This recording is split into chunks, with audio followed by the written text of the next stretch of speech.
में पढ़ लिए हैं। आज हम 2 चैप्टर के फॉर्मूले समझने वाले हैं, ठीक है। और इन फॉर्मूले के आधार पर हम उनके मात्रक भी अच्छे से समझने वाले हैं। क्लियर है? तो देखिए क्या दे रहा है। सबसे पहले फॉर्मूला क्या दे रहा है, विद्युत विभव दे रहा है। और विद्युत विभव का फॉर्मूला क्या होता है, W/Q0, यानी इसका होता है भाई विभव बराबर क्या होता है, कार्य बटे आवेश। क्या होगा, कार्य बटे एकांक धनावेश। बेटा कार्य का मात्रक क्या होता है, जूल होता है। आवेश का मात्रक क्या होता है, कूलम होता है। तो इसका मात्रक हो गया जूल प्रति कूलम, ठीक है। इसका एक और मात्रक आपको ध्यान रखना पड़ेगा, वोल्ट। अगला मात्रक क्या होता है, वोल्ट होता है। क्लियर? तो इस तरीके से इसका मात्रक आप लोग पढ़ लेना। इसका सूत्र भी V बराबर W/Q0 होता है, ठीक है। इसकी डेफिनेशन क्या होती है, एकांक धनावेश को अनंत से विद्युत क्षेत्र के किसी बिंदु तक लाने में जो कार्य करना पड़ता है उसके कार्य को विद्युत विभव कहते हैं, ठीक है। तो उसकी डेफिनेशन है।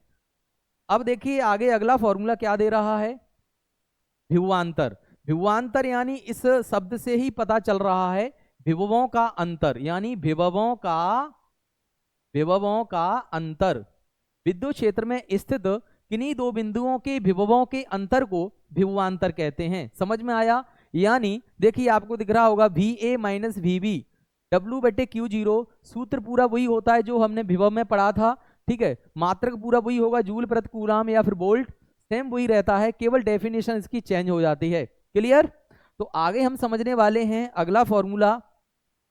अगला फॉर्मूला क्या दे रहा है, बिंदु आवेश के कारण विद्युत विभव। अच्छा, बिंदु आवेश के कारण किसी बिंदु पर विद्युत विभव के लिए व्यंजक तो 1/4πε0 Q/R। यहाँ पर इस चीज को ध्यान रखना, ये पूरा एक नियतांक होता है, यानी V व्युत्क्रमानुपाती 1/R। तो ये एक तुम्हारा ऑब्जेक्टिव यानी OT में भी पूछ लेता है, ठीक है। आगे हम देखते हैं कि आगे फॉर्मूला क्या दे रहा है, विद्युत ध्रुव के कारण अक्षीय स्थिति में विद्युत विभव। अक्षीय स्थिति में भी हम विभव के लिए व्यंजक निकालते हैं, तो क्या निकलता है बच्चों, V बराबर 1/4πε0 Q/R²। समझ में आया, Q/R²। तो इस तरीके से जी अक्षीय स्थिति के लिए ये व्यंजक होता है। समझ में आया? तो आप लोग डेरिवेशन क्वेश्चन हमने आपको कराए हैं, तो वहां से भी इनको देख सकते हैं, ठीक है। चलिए अगला आगे क्या दे रहा है, आगे क्या दे रहा है। अब हम पहुंचने वाले हैं निरक्षीय स्थिति पर। अच्छा, निरक्षीय स्थिति क्या कहती है भाई, निरक्षीय स्थिति में हमने बताया यानी डेरिवेशन क्वेश्चन कराया, सिद्ध कीजिए कि विद्युत ध्रुव के कारण निरक्षीय स्थिति में विद्युत विभव शून्य होता है। तो यहाँ पर ऑब्जेक्टिव क्वेश्चन भी बनता है, विद्युत ध्रुव के कारण निरक्षीय स्थिति में विद्युत विभव ... होता है, यानी कितना होता है, शून्य होता है। तो ये आपको याद करना ही पड़ेगा, यहाँ से ऑब्जेक्टिव में भी पूछ लेता है प्लस डेरिवेशन क्वेश्चन में भी पूछ लेता है, ठीक है। तो ये जो व्यंजक है वो क्या निकल के आता है, विद्युत ध्रुव के कारण, यानी V बराबर 0 निकल के आता है। क्लियर? आगे दे रहा है, आगे दे रहा है विद्युत विभव प्रवणता, यानी विभव प्रवणता किसे कहते हैं, दूरी के साथ वेग में परिवर्तन की दर को विभव प्रवणता कहते हैं, ठीक है। ये लिखा हुआ है, आप समझ लेना, इसका ये फॉर्मूला हो गया। यानी इस E लिख देते हैं यहाँ पर E, तो E बराबर क्या हो जाएगा, E बराबर dV/dx, इसका ये फॉर्मूला है, ठीक है। इसका देखो dV का मतलब क्या होता है, विभव होता है। क्या होता है, विभव होता है। और जो dx है इसका मतलब क्या होता है, दूरी होता है। तो विभव का मात्रक क्या होता है, वोल्ट, और दूरी का मात्रक क्या होता है, मीटर। तो वोल्ट प्रति मीटर इसका मात्रक होता है, तो आप लोग याद कर लेना। क्लियर? अगला दे रहा है विभव प्रवणता विद्युत क्षेत्र की तीव्रता में संबंध। अगर वो रिलेशन पूछे विभव प्रवणता और विद्युत क्षेत्र की तीव्रता, तो बेटा वही होता है E बराबर -dV/dx, यानी ये हमने यहाँ विभव प्रवणता का जो सूत्र होता है पूरा यही होता है। क्लियर है? चलिए आगे देखते हैं आगे कौन कौन से फॉर्मूले दे रहा है, उनको भी हम समझते हैं अच्छे तरीके से, ठीक है। तो बने रहिए हमारी वीडियो के साथ, लगातार देखते रहिए, और आगे भी वीडियो आने वाली हैं, बहुत इंपॉर्टेंट वीडियो आने वाली हैं, तो आप लोग देखते रहना। चलिए आगे हम लोग बढ़ते हैं कि आगे क्या दे रहा है। अगला पेज हम लोग निकालते हैं, दे रहा है अब धारता के फॉर्मूले वो पूछ रहा है। कौन से चैप्टर की, ये भाई टॉपिक है धारता। किसका है, धारता टॉपिक। धारता टॉपिक के कुछ इंपॉर्टेंट फॉर्मूले समझने वाले हैं। क्लियर? तो देखते हैं कौन कौन से फॉर्मूले ये दे रहा है। C बराबर Q/V, यानी C बराबर, C को हम लोग क्या कहते हैं, धारता कहते हैं। क्या कहते हैं बच्चियों, धारता कहते हैं। तो C बराबर क्या होगा, Q, Q का मतलब क्या होता है, आवेश होता है, क्या होता है, आवेश होता है, आवेश क्या होगा, आवेश होगा, और बट्टे में कितना आएगा, विभव आएगा, समझ में आ रहा है, आवेश बट्टे विभव, यानी इसकी फॉर्मूला कैसा, इसका फॉर्मूला क्या होता है, Q समानुपाती V, किसी चालक को दिया गया आवेश उसके विभव में वृद्धि के समानुपाती होता है। अगर हम आवेश की मात्रा बढ़ाएंगे तो विभव बढ़ जाता है, ठीक है। अगर यहाँ से समानुपाती चिन्ह हटाते हैं तो C भी निकल के आता है, और C तुम्हारा क्या होता है, एक नियतांक होता है जिसे चालक की धारता कहते हैं। क्लियर। अगर यहाँ से अपन लोग फॉर्मूला निकालना चाहें तो C बराबर Q बटे V निकलता है। देख लीजिए, यही फॉर्मूला हमने आपको बताया था, यही फॉर्मूला हमने आपको बताया है, कितना निकल रहा है, C बराबर Q बटे V। क्लियर। अगला Q बराबर CV आप इस तरीके से बना सकते हैं। क्लियर। चलिए आगे हम पढ़ते हैं, अगला फॉर्मूला क्या दे रहा है, विलगित गोलीय चालक की धारता, यानी कोई गोलाकार चालक है इस तरीके से, इसकी त्रिज्या क्या होगी, कैपिटल R होगी। तो इसके पृष्ठ पर अगर वो धारता पूछ रहा है कि किसी गोले की धारता कितनी होगी, तो इसका फॉर्मूला होता है C बराबर 4πε0.r। R क्या होती है बच्चियों, त्रिज्या होती है किसी गोलीय चालक की त्रिज्या। क्लियर। तो इस तरीके से आप लोग याद कर लेना।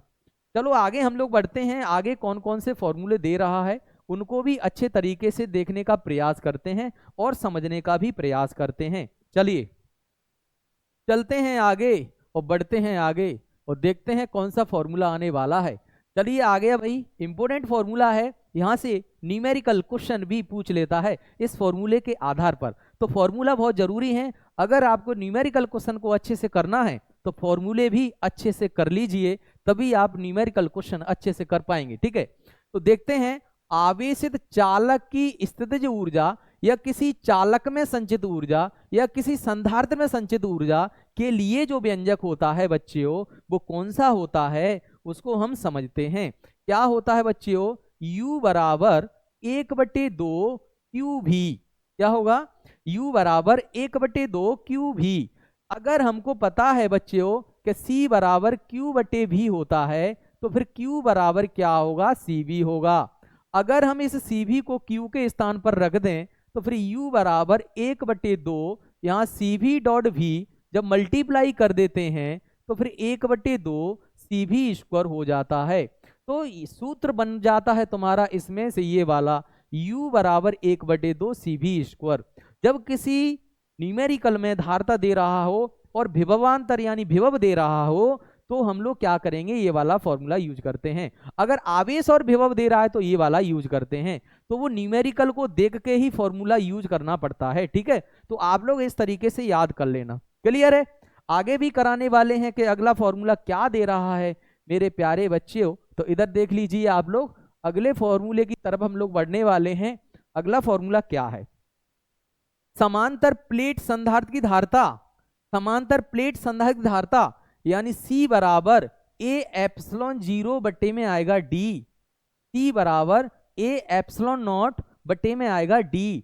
D क्या होता है, यानी समांतर प्लेट, इस तरीके से कोई प्लेटें होती हैं, ठीक है, इस प्लेट को हम आवेशित कर देते हैं तो ये पूरी आवेशित होती है, इनके बीच में होती है प्रेरण की क्रिया, और प्रेरण की क्रिया द्वारा इसके निकटवर्ती तल पर आ जाता है ऋणावेश और दूरवर्ती तल पर आ जाता है धनावेश। लेकिन इस धनावेश को कहां पहुंचा देते हैं, पृथ्वी में, क्योंकि दूसरी प्लेट को पृथ्वी से कनेक्ट कर दिया जाता है, तो दूसरी प्लेट का समस्त धनावेश है ना, वो कहां चला जाता है, पृथ्वी में चला जाता है। तो इन प्लेटों के बीच की दूरी क्या होती है, D होती है। तो जब इस वाले क्वेश्चन को डेरिवेशन के साथ सिद्ध करते हैं तो फॉर्मूला निकल के आता है C बराबर A∈0 बटे में D। क्लियर। तो इस तरीके से आप लोग समझ सकते हैं। चलिए आगे वाला फॉर्मूला भी देखते हैं, इसी तरीके का है वो भी। आगे कौन सा दे रहा है बेटा, अच्छे से समझ लो, ये फॉर्मूले अच्छे से आपको समझना है। चलिए आगे हम लोग बढ़ते हैं, आगे फॉर्मूले कौन से दे रहा है। चलिए, समांतर प्लेट संधारित्र की धारता जबकि आंशिक रूप से परावैद्युत माध्यम भरा हो, यानी परावैद्युत के जो परावैद्युत माध्यम है वो पूर्ण तरीके से नहीं भरा हुआ है, वो आंशिक रूप से भरा हुआ है। इससे पहले वाले फॉर्मूले में क्या था, इससे पहले वाले जो फॉर्मूला कराया था ना, ये वाला, तो इसमें पूर्ण रूप से भरा हुआ था के परावैद्युत माध्यम। सही है, क्लियर है। तो इसमें आंशिक रूप से भरा हुआ है, तो इसका फॉर्मूला क्या होता है, C बराबर A एप्सिलॉन 0 बटे में D माइनस टी 1 अपॉन के। तो ये वाला फॉर्मूला आप याद कर लेना, क्लियर। लेकिन एक चीज और, इसका तो धारता दे रहा है, इसका मात्रक क्या होता है, फेरड, यानी फेरड इसका मात्रक होता है, क्लियर।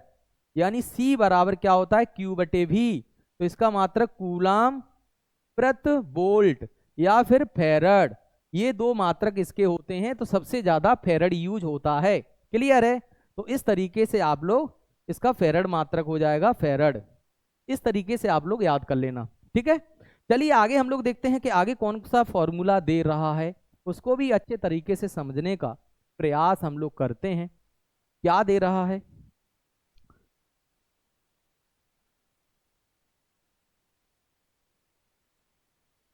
संधारित्रों का श्रेणी क्रम संयोजन, जब संधारित्रों का श्रेणी क्रम संयोजन की बात करेगा तो 1/C बराबर 1/C1 plus 1/C2 plus 1/C3, ये वाला फॉर्मूला आपको याद करना है, ठीक है। इस टाइप का न्यूमेरिकल क्वेश्चन भी पेपर में आ जाता है, तो इस टाइप का अगर न्यूमेरिकल आता है तो ये वाला फॉर्मूला लगा के उसका आंसर निकाल सकते हैं, ठीक है।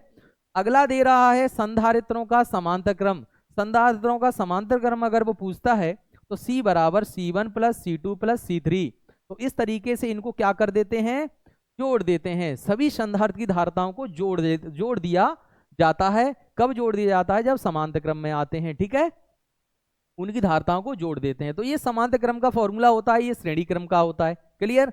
आगे दे रहा है आवेशित संधारित्र की प्लेटों के बीच ऊर्जा, तो U बराबर 1/2 एप्सिलॉन 0 डॉट E स्क्वायर, ई तुम्हारा क्या होगा, विद्युत क्षेत्र की तीव्रता होती है।